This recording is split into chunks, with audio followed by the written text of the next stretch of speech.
लाडकी बहीण योजनेला दिलेलं आव्हान कोर्टाने फेटाळलंय। सरकारच्या धोरणात हस्तक्षेप करण्यास कोर्टाने नकार दिलाय। कर भरतो म्हणून सुविधा द्या अशी मागणी चुकीची असं कोर्टाचं म्हणणं आहे। तर फी आणि कर यामध्ये फरक आहे असंही हायकोर्टाने स्पष्ट केलंय।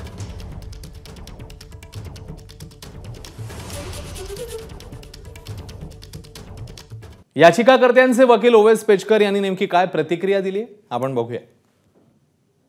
याचिका फेटाळली गेलेली आहे। आज याच्यामध्ये सगळ्यात जास्त जो सफरर आहे तो आपल्या राज्याचा करभोक्ता आणि इन पर्टिक्युलर मिडल क्लास आणि जॉब क्लास आहे, ज्याचा जो महिन्याच्या एंडमध्ये जो पैसा क्रेडिट होतो सॅलरीच्या माध्यमातून तो डायरेक्ट टॅक्स कट करून कट होतो। आणि आज याच्यामध्ये क्लिअर असं झालेलं आहे की माननीय उच्च न्यायालयानं असं सांगितलं की जो आपण पैसा टॅक्सच्या माध्यमातून पे करतो त्याच्या अगेन्स्टमध्ये आपण काही सर्व्हिस अपेक्षा करू शकत नाही। येत्या याच 8 तारखेला माननीय सर्वोच्च न्यायालयामध्ये जो केस पेंडिंग आहे लाडकी बहिणा जो बाजूच्या राज्याच्या संदर्भातला आहे त्यासोबतच आमचा ही याचिका त्यासोबत टॅग करायचा प्रयत्न असेल। एबीपी माझा, उघडा डोळे बघा नीट।